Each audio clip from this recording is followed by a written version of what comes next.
The Prince, Epilogue. After the battle, the Philistines returned to Mount Gilboa and stripped the dead. When they found the bodies of Saul and his 3 sons, they cut off the king's head, removed his armor, and sent out messengers across the land to boast of victory. They displayed King Saul's armor in the temple of the Asherahs. His body and those of his sons hung as trophies on the walls of Bethshan. When the people of Gibeah Gilead heard what the Philistines had done to Saul, they remembered how he had saved them from King Nahash and the Ammonites years before. Their valiant men traveled by night and took Saul and his sons down, carrying the bodies back to Jabesh, where they placed them on funeral pyres. One item was removed from Jonathan's body before the fires were lit. The remains were buried under a tamarisk tree in Jabesh, and the people fasted 7 days to honor the dead. Some were afraid of what David might do when he learned they had thus honored the former king. After all, Saul had been his enemy. Would David remember Jonathan as a friend and have mercy upon them? They called for a volunteer to speak on their behalf. Take this to David. Perhaps he will remember his covenant of friendship with the king's son. The head of the elders' council gave the young man a small bundle wrapped in white linen. All Israel knows that Prince Jonathan and David were best friends. May David honor the fallen prince and forgive any trespass he sees against us. Go quickly, and may God be with you. The messenger headed south, traveling again through dangerous Philistine territory until he found David and his mighty army in Ziklag. Grim news had traveled quickly.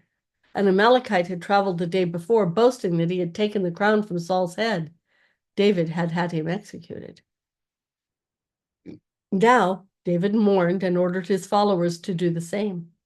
Upon arriving at David's camp, the messenger insisted he must speak with the king personally. The fate of Jabesh Gilead rested in David's hands. A guard ushered the young man into David's presence. The king of Judah raised his head. I am told you are from Jabesh Gilead. I bring you news, my lord.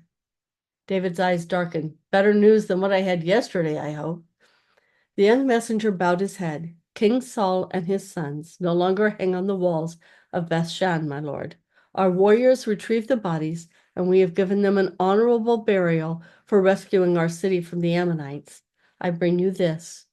He held out the parcel. It belonged to your friend, Prince Jonathan. No other should have it. One of the guards took the small package and brought it to David. David untied the leather cords and unrolled the cloth. His face contorted with grief and tears streamed down his cheeks. The law. He held the scroll Jonathan had written and carried with him through the years. Worn from daily reading and stained with Jonathan's blood, it revealed to all the man he had been. King Saul had pursued David across the land, driving him from place to place, but not once had Jonathan raised a hand against David. Instead, he had remained behind, holding the tribes together so they might stand firm against their common enemy, the Philistines. In obedience to the law, Jonathan had honored his father and died beside him on Mount Gilboa.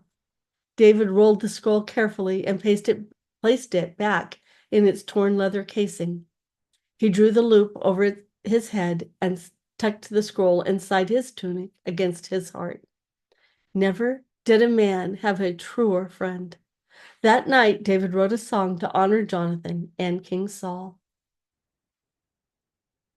Your pride and joy, O Israel, lies on the dead hills.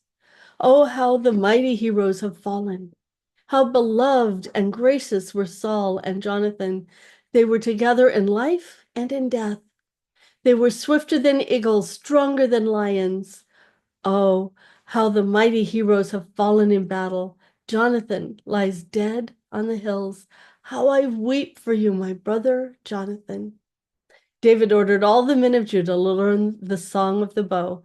It was sung for years to come. David kept his promise to Jonathan. Although nearly all of Saul's grandsons were executed, one survived. Jonathan's only son, Merib-Baal, also known as Mephibosheth, crippled when his nurse fell upon him during the flight from Gibeah. He was kept hidden until David found him and took him into his household, where he lived out his life as an honored guest of the king. An even greater promise was kept too, one from the Lord God of Israel, who said in the law that he would lavish love for generations to come upon those who loved him. From Mephibosheth came many descendants, and like Jonathan, they all became mighty warriors, renowned as experts with the bow. And that's the end of chapter 6 and the epilogue.